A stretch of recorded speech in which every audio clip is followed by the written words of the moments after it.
I am Nurul Ayuni binti Muhammad Khalid, BT23103. Esport or competitive video gaming is rapidly growing industry that is becoming popular around the world. The first esport competition in Sabah was held in 2018, and the Sabah Esport Academy was founded in 2021 to help to develop the talent and potential of young people in the region. The study will explore the role and direction of esport in Sabah, as well as the advantage and disadvantage of esport on society and the country. The study will be significant because it will provide insight into the potential of esports to contribute to the economic development of Sabah.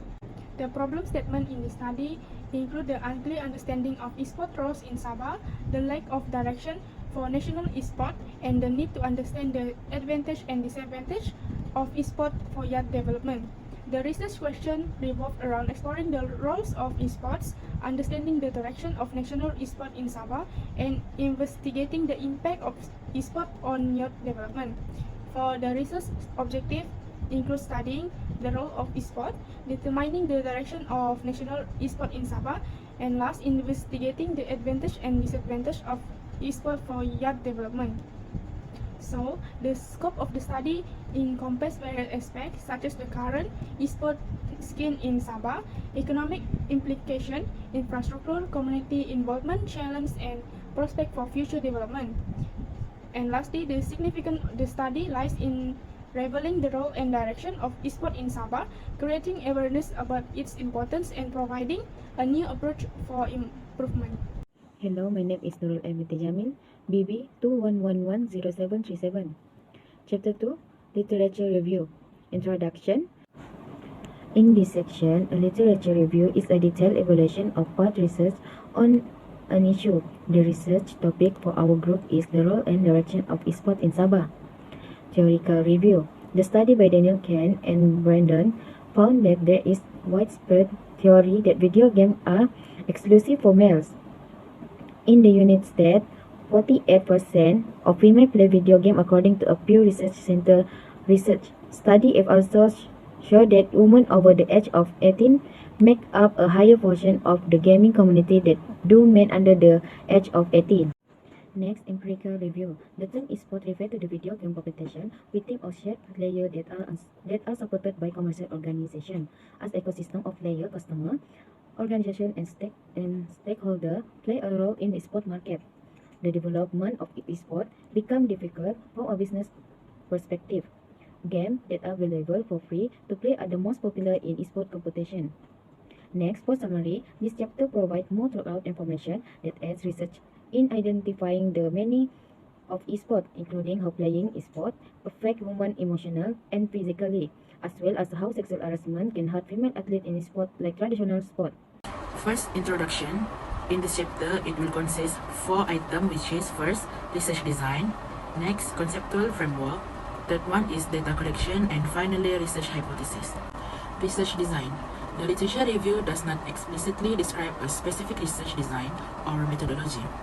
It primarily focuses on reviewing existing literature, theories, and empirical studies related to the role and direction of esport in Sabah, and also the impact of esports on society and the country. The chapter includes information from various sources such as research studies, survey, and theoretical framework. It discusses topics such as gender representation in gaming and esports, the psychological and social effects of playing video games, the concept of flow and immersions in gaming, the business perspective of esports, and also the comparison of esports with traditional sports. The next one is conceptual framework. A conceptual framework comprises, in part or whole, one or even more probable theories, in addition to other concepts and empirical results from the literature. It is used to illustrate the connections between this concept and also their relevance to the research study. Based on the figure, there are 3 independent variables, which is first one, roles of esports, the next one is direction of national esports, and the third one is advantage and the disadvantage of esport. And for dependent variables, only one, which is esport in Sabah. Next one is data collections. The first one is quantitative data. For quantitative data, the researcher has conducted a survey that aims to find out the general view on the role and direction of esports in Sabah. Some relevant questions have been selected and included in this survey. These include the knowledge of esports in Sabah, their involvement in esports, and more. The next one is qualitative data. There are two types of qualitative data that has been used in this research. The first one is document analysis. Researchers examined various documents such as text, reports, archival records, or online content to extract irrelevant qualitative data. This method helped to exploring existing narrative, policies, or cultural artifacts related to the role and direction of esports in Sabah. The next one is policy and program analysis. In order to understand the role and direction of esports in Sabah and reforms put into place throughout the study period on role and direction of esports in Sabah, pertinent policy papers, reports, and program assessments will be examined. The next one is research hypothesis. There are three research hypotheses. The first one is the hypothesis role of esports. The second hypothesis is the hypothesis direction of national esports. And the last hypothesis is the hypothesis advantage and disadvantage of esports. Overall, this chapter presents that research design has been used by the researcher to complete this study. It consists the use of secondary data, data gathering through a survey using Google Form, and also case study research as general. Secondary data used to enhance the qualitative study findings by reviewing existing data such as academic papers, reports, articles, and other web sources focused on esports in Sabah. This will provide available background information, trends, and data regarding the state of esports in the area. To obtain numerical data, a survey will be conducted using a Google Form. The questionnaire will inquire about participants' demographic, esports engagement, preference, challenge they have encountered, and also suggestion for improvement. For the role and direction of esports in Sabah, specifically for students, usually students who play esports, they do better in reading and mathematics during classes. And also, they are good on focus during classes and tend to avoid themselves from bad behavior like smoking and also drinking. As for the direction of esport can attract attention of national government, for example like ESM, which is Esport Malaysia. ESM is administrative body of Esport Malaysia under Malaysian Sports Commission. The Malaysian government has shown a lot of support for the development of esport and opened up a huge opportunity towards the global acceptance for the esport as another popular sport. The direction of esport as Malaysia has shown great growth recently in esport industry at various events such as Malaysia Cyber. Hi, hello. First of all, I will explain about the advantage and disadvantage about esport. So the first one of advantage is involvement in a vibrant community, which is esport, bring together passionate group of player and supporter and enthusiasts who all have something in common.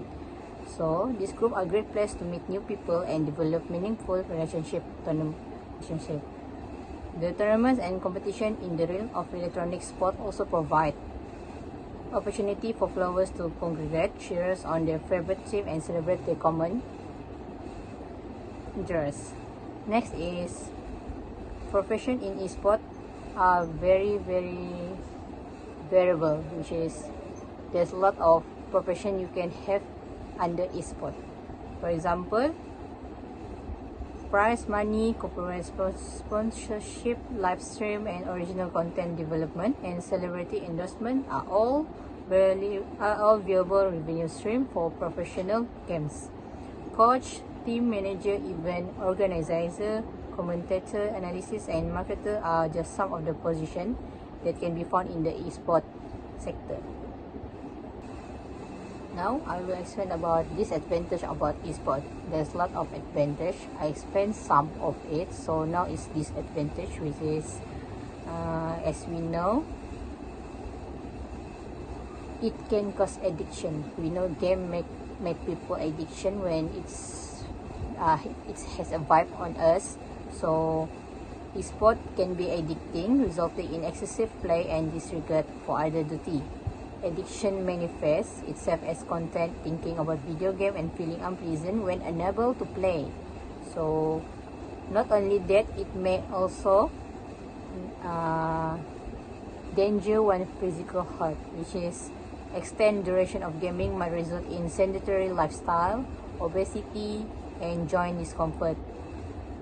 Moreover, long duration of holding controller and making repeat movement can cause discomfort, irritation, and tingling in the finger and hands.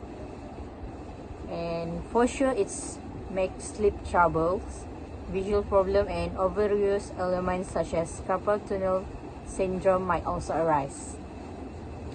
Furthermore, esports might have a harmful influence on mental health, which is excessive gaming can have a bad impact on one's mental health, causing stress, anxiety, and sadness. Hi, my name is Nurul Ain bint Abdulghani. I'll be presenting the Chapter 5 conclusion.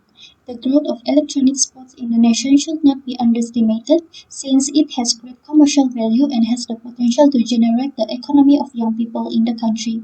The economic contribution of esports to Malaysia's economy, it explores the growth potential of the esports industry in terms of job creation, entrepreneurship opportunities, and the development of related sectors such as gaming technology and streaming platforms. Among the policy recommendations proposed to further increase the potential of esports in the country is to increase the sustainability of the esports ecosystem. For example, increasing the private sector and international investment through the provisions of tax incentives. These incentives can stimulate investment and sponsorship to establish basic operations in Malaysia. Private sector streaming media online, such as YouTube Gaming and Twitch, are investing heavily to capture market share to esports and gaming content creation. Another policy recommendation is to improve access to better esports infrastructure. Through this, the government can develop national and state esports hubs. The government can also develop a national esports academy. The development of esports is mostly run by the private sector. Therefore, the government needs to intervene in developing the National Esports Academy to create a professional and regulated environment. Developing athletes for sports excellence is also one of the policy recommendations by implementing program and facility partnerships. Esports did not fully gain recognition and support as legitimate sports activity at university level, which caused some platforms like Steam being blocked in the university computer network. The government may establish partnerships with sports-related brands for sponsorship or subsidy purposes.